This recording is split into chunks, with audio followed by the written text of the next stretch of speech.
পঞ্চগড় এক আসনের বিএনপির মনোনীত ধানের শীর্ষের প্রার্থী ব্যারিস্টার মোহাম্মদ নওশাদ জমিরের ছবি সম্বলিত ব্যানার পুড়িয়ে দিয়েছে দুর্বৃত্তরা। পঞ্চগড় থেকে আব্দুর রহিমের প্রতিবেদনে দেখুন বিস্তারিত।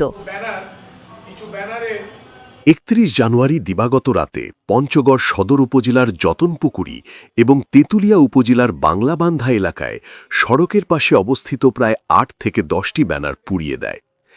এই ঘটনায় পঞ্চগড় সদর উপজেলা বিএনপির সাধারণ সম্পাদক মাহফুজুর রহমান বাবু পঞ্চগড় সদর থানায় এবং তেঁতুলিয়া উপজেলার বাংলাবান্ধা ইউনিয়ন বিএনপির সাধারণ সম্পাদক রাশেদ আলী বাদী হয়ে তেঁতুলিয়া মডেল থানায় সাধারণ ডায়েরি করেছে।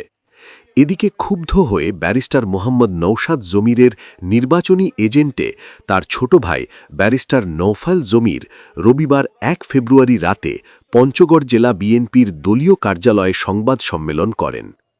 এ সময় পৌর বিএনপি নেতা ছাত্রদলের সাবেক সাধারণ সম্পাদক আবদুল্লাহ আলম মামুন রনিক, পৌর যুবদলের সভাপতি আরিফুল ইসলাম ইরান, যুবদল নেতা হায়াতুন আলম উপস্থিত ছিল।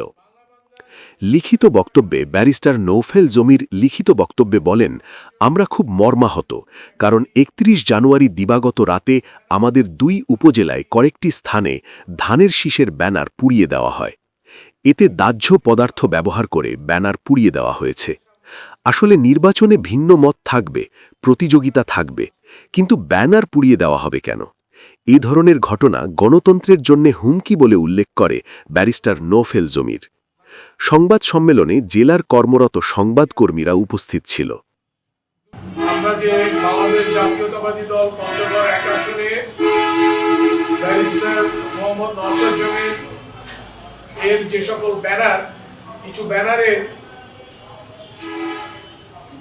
যে ফ্রেম করা হয়েছিল বাঁশের, সেই বাঁশের ফ্রেম ২টি এলাকা থেকে, একটি ধাক্কামারা এরিয়াতে আর একটি তেঁতুলিয়া, ধাক্কামারার যতনপুকুরি এবং তেঁতুলিয়ার বাংলাবান্ধা উত্তর সন্ন্যাসী পাড়া, এই ২টি এলাকায় এই ব্যানার কয়েকটি পুড়িয়ে ফেলা হয়েছে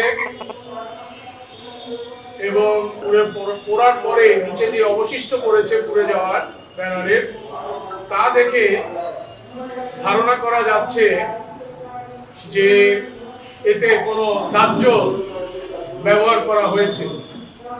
পঞ্চগড় সদর থানা এবং তেঁতুলিয়া থানায় ২টি জেনারেল ডায়েরি বা জিডি করেছি এই কারণে,